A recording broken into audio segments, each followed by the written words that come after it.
ಸಮೃದ್ಧಿ ವಾರ್ತೆ ಪತ್ರಿಕೆಯ ವತಿಯಿಂದ ರಕ್ತದಾನಿಗಳಿಗೆ ಸನ್ಮಾನ ಕಾರ್ಯಕ್ರಮವನ್ನು ಯಶಸ್ವಿಯಾಗಿ ಆಚರಿಸಲಾಯಿತು.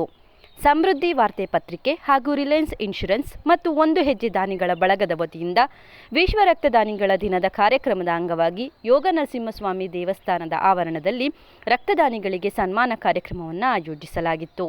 ಈ ಕಾರ್ಯಕ್ರಮದಲ್ಲಿ ದೇವಸ್ಥಾನದ ಕಾರ್ಯದರ್ಶಿಗಳಾದ ಶ್ರೀನಿವಾಸ್ ಸ್ವಾಮೀಜಿ ಮತ್ತು ಹಿರಿಯ ಪತ್ರಕರ್ತರಾದ ಬನ್ನೂರು ರಾಜ್ ಅತಿ ಹೆಚ್ಚು ರಕ್ತದಾನ ಮಾಡಿದ ರಕ್ತದಾನಿಗಳಿಗೆ ಕರುನಾಡ ಸೇನಾನಿ ಎಂಬ ಪ್ರಶಸ್ತಿಯನ್ನು ನೀಡಿ ಗೌರವಿಸಿ ಸನ್ಮಾನಿಸಿದರು. ಕಾರ್ಯಕ್ರಮದಲ್ಲಿ ಅತಿ ಹೆಚ್ಚು ರಕ್ತದಾನ ಮಾಡಿದ್ದ ದಾನಿಗಳು ಅನಿಲ್ 10 ಬಾರಿ, ಉಮೇಶ್ 10 ಬಾರಿ, ಮಧುಸೂದನ್ 12 ಬಾರಿ, ಅಭಿ 20 ಬಾರಿ, ಸುರೇಶ್ ಪ್ರಿಯದರ್ಶಿನಿ ಹೋಟೆಲ್ 10 ಬಾರಿ ರಕ್ತದಾನ ಮಾಡಿರುತ್ತಾರೆ. ಈ ಕಾರ್ಯಕ್ರಮದಲ್ಲಿ ಯೋಗ ನರಸಿಂಹಸ್ವಾಮಿ ದೇವಸ್ಥಾನದ ಕಾರ್ಯದರ್ಶಿಗಳಾದ ಶ್ರೀ ಶ್ರೀನಿವಾಸ್ ಸ್ವಾಮಿರವರು, ಮೈಸೂರು ಜಿಲ್ಲೆಯಲ್ಲಿ ಹೆಸರುವಾಸಿಯಾದ ಬನ್ನೂರು ರಾಜ್ ಸರ್ ಅವರು, ಒಂದು ಹೆಜ್ಜೆ ರಕ್ತದಾನಿಗಳ ಬಳಗದ ಅಧ್ಯಕ್ಷರಾದ ರಕ್ತದಾನಿ ಮಂಜು, ಸಮೃದ್ಧಿ ವಾರ್ತೆ ಪತ್ರಿಕೆಯ ಸಂಸ್ಥಾಪಕರಾದ ಸಹನಾರವರು, ರಿಲಯನ್ಸ್ ಇನ್ಶೂರೆನ್ಸ್ ಪಾಲಿಸಿ ಕಂಪನಿಯ ಅಜಯ್ರವರು ಸೇರಿದರು.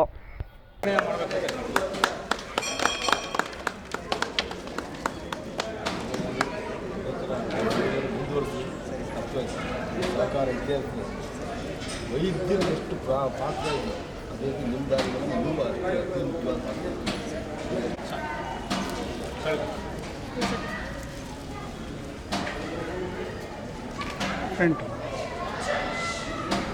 ಎರಡನೇದಾಗಿ ಇವರು KSRTC ಡಿಪೋನಲ್ಲಿ ಕೆಲಸ ಮಾಡಿಕೊಂಡು ಡ್ರೈವರ್ ಆಗಿ ಜೊತೆಗೆ 12 ಬಾರಿ ರಕ್ತದಾನ ಮಾಡ್ತಾ ನಮ್ಮ ಜೊತೆ ಕೈ ಜೋಡಿಸ್ಕೊಂಡು ಬಂದಿದ್ದಾರೆ.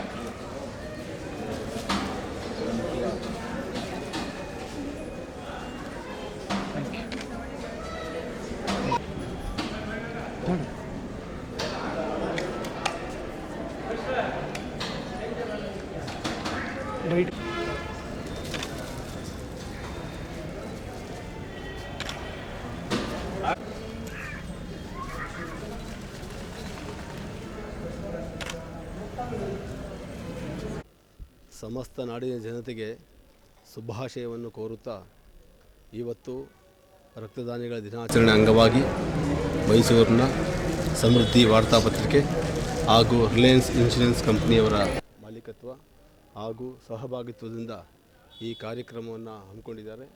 ಈ ಕಾರ್ಯಕ್ರಮದಲ್ಲಿ ಅತಿ ಹೆಚ್ಚು ರಕ್ತದಾನವನ್ನು ಮಾಡಿರ್ತಕ್ಕಂಥ ವ್ಯಕ್ತಿಗಳನ್ನು ಆಯ್ಕೆ ಮಾಡಿ ಅವರಿಗೆ ಇವತ್ತು ಅಭಿನಂದನಾ ಕಾರ್ಯಕ್ರಮವನ್ನು ಮಾಡಿದ್ದಾರೆ. ಇದು ತುಂಬ ಶ್ಲಾಘನೀಯವಾದ ವಿಷಯ. ರಕ್ತದಾನಿಗಳಿಗೆ ನಾವು ಯಾವಾಗಲೂ ತುಂಬ ಉತ್ತೇಜನವನ್ನು ಕೊಡಬೇಕು. ಅವರು ವೈದ್ಯರು ಎಷ್ಟು ಒಂದು ಜೀವವನ್ನು ಉಳಿಸೋಕ್ಕೆ ಮುಖ್ಯ ಪಾತ್ರವನ್ನು ವಹಿಸ್ತಾರೋ ಅಷ್ಟೇ ಮುಖ್ಯ ಪಾತ್ರವನ್ನು ರಕ್ತದಾನಿಗಳು ವಹಿಸ್ತಾರೆ. ಇಂಥವ್ರನ್ನ ಸಮಾಜದಲ್ಲಿ ಗುರುತಿಸಿ ಇಂಥ ಸಂಸ್ಥೆಗಳು ಸಮೃದ್ಧಿ ವಾರ್ತಾಪತ್ರಿಕೆ ಮತ್ತು ರಿಲಯನ್ಸ್ ಇನ್ಶೂರೆನ್ಸ್ ಕಂಪ್ನಿಯವರೆಲ್ಲ ತುಂಬ ಸಹಕಾರವನ್ನು ನೀಡಿ ಅವರಿಗೆ ಉತ್ತೇಜನವನ್ನು ಕೊಟ್ಟು ಪ್ರೋತ್ಸಾಹವನ್ನು ನೀಡಿ ಸಮಾಜಕ್ಕೆ ಒಳ್ಳೆಯ ಕೆಲಸವನ್ನು ಮಾಡಿದ್ದಾರೆ. ಇಂಥ ಕಾರ್ಯಕ್ರಮ ನಿರಂತರವಾಗಿ ನಡೀಲಿ, ಇದು ಶುಭವಾಗಲಿ, ಎಲ್ಲರಿಗೂ ಒಳ್ಳೆಯದಾಗಲಿ. ಎಲ್ಲರಿಗೂ ಆರೋಗ್ಯವೂ ಮುಖ್ಯ.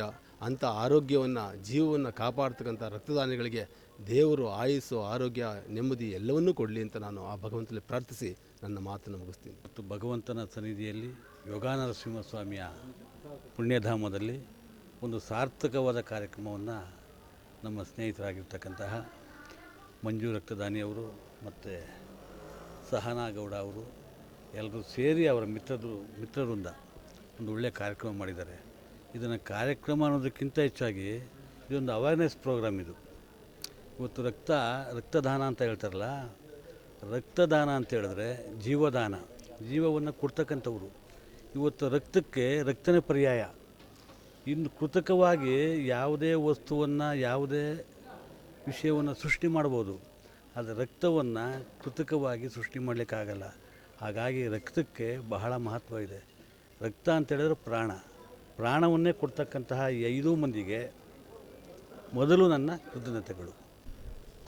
ನಾವು ಸತತವಾಗಿ 3 ವರ್ಷಗಳಿಂದ ಪ್ರತಿದಿನ ರಸ್ತೆ ಅಪಘಾತ ಆಗಿರ್ಬೋದು, ಮಹಿಳೆಯರಿಗಾಗಿರ್ಬೋದು, ಮಕ್ಕಳಿಗಾಗಿರ್ಬೋದು, ರಕ್ತ ಬೇಕು ಅಂತ ಕೂಡಲೇ ನಮ್ಮ ಬಗಳಕ್ಕೆ ಕರೆ ಬಂದ ತಕ್ಷಣ ನಾವು ರಕ್ತದಾನ ಮಾಡ್ಕೊಂಬರ್ತಾಯಿದ್ದೀವಿ. ಈ ಕಾರ್ಯಕ್ರಮವನ್ನು ನಮ್ಮ ಸಮೃದ್ಧಿ ವಾರ್ತೆ ಪತ್ರಿಕೆ ಹಾಗೂ ನಮ್ಮ ರಿಲಯನ್ಸ್ ಮಾಲೀಕರು ಜೊತೆಗೆ ಒಂದು ಹೆಜ್ಜೆ ರಕ್ತದಾನಿ ಬಳಗದಿಂದ ಮಾಡ್ಕೊಂಬರ್ತಾಯಿದ್ದೀವಿ. ಇವತ್ತು ರಕ್ತದಾನ ಯಾಕೆ ಮಾಡಬೇಕು, ಯಾರು ಮಾಡಬೇಕು, ಏನಕ್ಕೋಸ್ಕರ ಮಾಡಬೇಕು ಅನ್ನೋ ಪ್ರಶ್ನೆ ತುಂಬ ಜನಕ್ಕಿರುತ್ತೆ. ಇವತ್ತು ಕೆಲವೊಂದು ಕಡೆ ನೀವು ನೋಡ್ತಾ ಇರ್ಬೋದು, ವಿದ್ಯಾರ್ಥಿಗಳು ಕೂಡ ಕಮ್ಮಿ ಆಗಿದ್ದಾರೆ ಇವತ್ತು ರಕ್ತದಾನ ಮಾಡೋದು.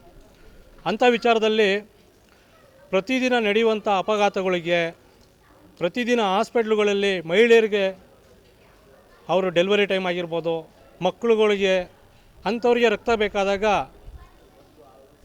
ಗಂಡಸರು 18ರಿಂದ 50 ವರ್ಷದೊಳಗೆ ರಕ್ತದಾನ ಮಾಡ್ಬೋದು. ಜೊತೆಗೆ ಮಹಿಳೆಯರು ಕೂಡ ಇದ್ರ ಜೊತೆಗೆ ರಕ್ತದಾನ ಮಾಡ್ಬೋದು. ಪ್ರತಿ 3 ತಿಂಗಳಿಗೊಮ್ಮೆ ಗಂಡಸರು ರಕ್ತದಾನ ಮಾಡ್ಬೋದು. ಇದ್ರ ಜೊತೆಗೆ ಹೆಂಗಸರು 4 ತಿಂಗಳಿಗೊಮ್ಮೆ ರಕ್ತದಾನ ಮಾಡ್ಬೋದು. ಇದನ್ನು ಮಾಡಬೇಕಾದ್ರೆ ವೈದ್ಯರು ಕೇಳುವಂಥ ಪ್ರಶ್ನೆಗಳಿಗೆ ನೀವು ಉತ್ತರ ಕೊಟ್ಟು ರಕ್ತದಾನ ಮಾಡಬೇಕೋ ಬೇಡೋ ಏನು ಅನ್ನೋದ್ರ ಬಗ್ಗೆ ತಿಳ್ಕೋಬೇಕು.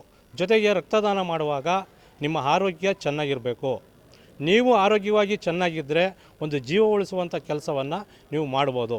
ಈ ರಕ್ತದಾನ ದಿನಾಚರಣೆ ಅಂತ ಒಂದಿದೆ ಅಂತ ನಮಗೂ ಗೊತ್ತಿರಲಿಲ್ಲ. ಆಮೇಲೆ ದೇವರು ಮಾಡೋಕ್ಕಾಗದೇ ಇರೋ ಕೆಲಸನ ಮನುಷ್ಯರ ಕೈಲಿ ಮಾಡಿಸೋದು ಇದೊಂದು ಕೆಲಸ ಮಾತ್ರ. ಯಾಕೆಂದರೆ ದೇವರು ಜನ್ಮ ಅಂತ ಕೊಡ್ತಾನೆ, ರಕ್ತ ಕೊಡೋಕ್ಕಾಗಲ್ಲ. ರಕ್ತನ ಮನುಷ್ಯರೇ ಕೊಡಬೇಕು. ಆ ಒಂದು ಅವಕಾಶ ಪ್ರತಿಯೊಬ್ಬರಿಗೂ ಸಿಗಲಿ, ಸಿಕ್ಕಿದಾಗ ಅದನ್ನ ಒಳ್ಳೆ ರೀತಿಯಲ್ಲಿ ಬಳಸ್ಕೊಳ್ಳಿ ಅನ್ನೋದು ನಮ್ಮ ಒಂದು ಕಳಕಳಿಯ ಪ್ರಾರ್ಥನೆ.